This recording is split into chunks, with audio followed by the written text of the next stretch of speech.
Bonjour à toutes et à tous, bienvenue sur ma chaîne Miss HK Conseil. J'espère que vous allez bien et que vous êtes prêts pour découvrir un nouveau sujet. Allez, c'est parti, on y va. Aujourd'hui, je vais vous parler donc d'un nouveau sujet, comme vous avez pu lire sur le titre de la vidéo. On va parler d'une maladie qui touche principalement les personnes âgées, c'est la maladie d'Alzheimer. Alors avant de vous en donner une définition, on va parler d'un point de vue historique. En 1907, la maladie éponyme a été identifiée par le psychiatre et neuropathologiste allemand, le docteur Alois Alzheimer, qui étudia le cas d'Auguste Deter, une patiente de 51 ans admise à l'hôpital de Francfort pour cause de démence. Il faut savoir que c'est en 1910 que le nom de maladie d'Alzheimer fut donné à cette pathologie.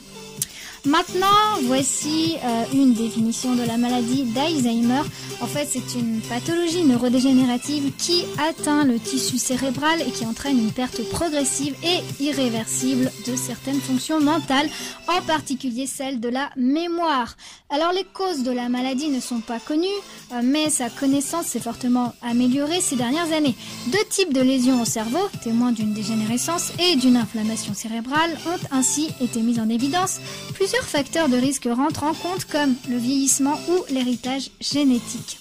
Alors la maladie d'Alzheimer est la forme de démence, je dis bien la forme de démence, la plus répandue chez l'homme. Elle représente 65% des cas répertoriés et touche majoritairement les personnes âgées, comme je vous l'ai dit tout à l'heure. Maintenant, quels sont les symptômes de la maladie d'Alzheimer? En fait, la maladie d'Alzheimer connaît une forte progression dans le temps et si l'évolution est unique à chaque patient, on peut néanmoins la diviser en plusieurs stades distincts. Alors, il faut savoir qu'une fois la maladie déclarée, l'espérance de vie est estimée entre 8 et 12 ans. On va voir, il existe 3 stades. Le premier stade, appelé stade léger ou également dite de phase amnésique. Alors les premiers symptômes, à ce stade, les premiers symptômes commencent à se déclarer. Il consiste à ce stade donc principalement des troubles cognitifs comme la perte de mémoire, notamment à court terme.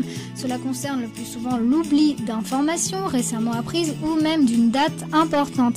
Il est ainsi courant pour le patient de reposer la même question à plusieurs reprises.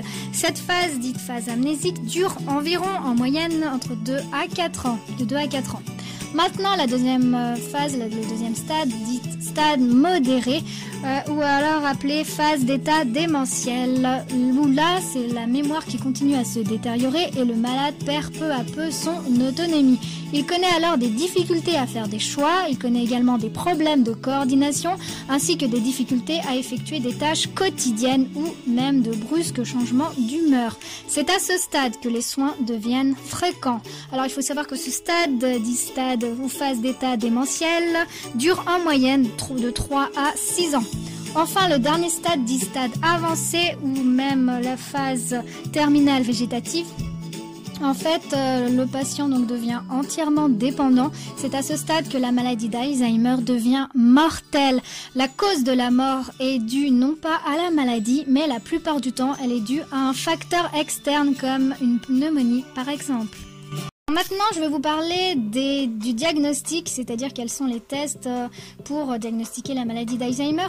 Alors, dans le monde, plus de 47 millions de personnes seraient atteintes de démence. La maladie d'Alzheimer est responsable de 60 à 70% des cas. Malheureusement, seul un tiers des malades reçoit des traitements. Pourquoi?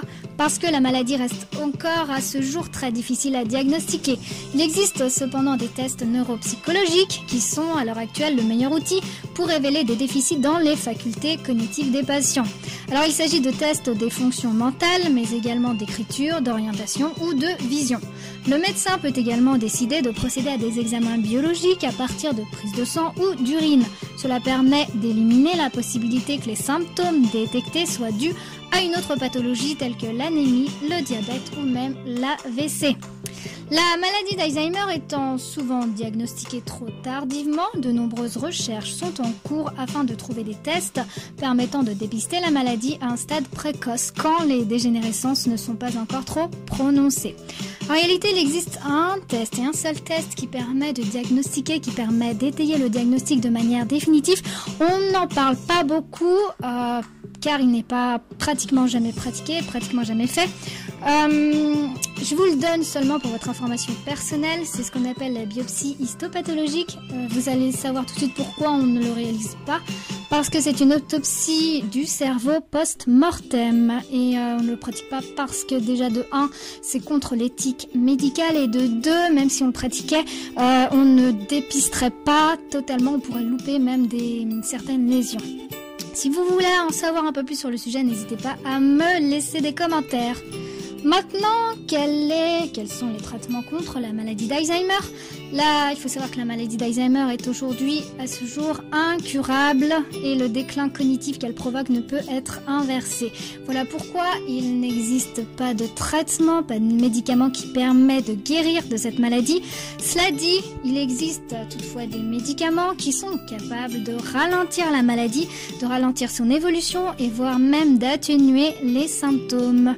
Si vous voulez avoir plus de détails sur ces traitements, n'hésitez pas également à me laisser vos commentaires. Voilà. Alors maintenant, ce que je peux vous dire sur l'efficacité ces traitements, en fait, il faut savoir que l'efficacité déjà de la prise en charge ne peut être évaluée qu'au bout de 3 à 6 mois et celle-ci va différer d'un patient à l'autre. Il est donc très dur de trouver le traitement qui correspond à chaque malade.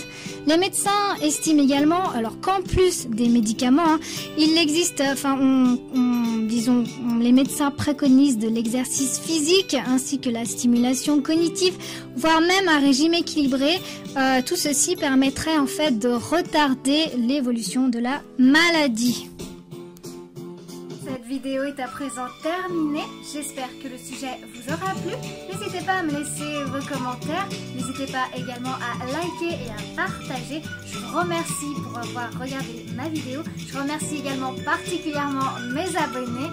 Si vous ne faites pas encore partie de la communauté HK, n'hésitez pas. Faites le premier pas. Abonnez-vous. Quant à moi, je vous dis à bientôt et d'ici là, prenez soin de vous!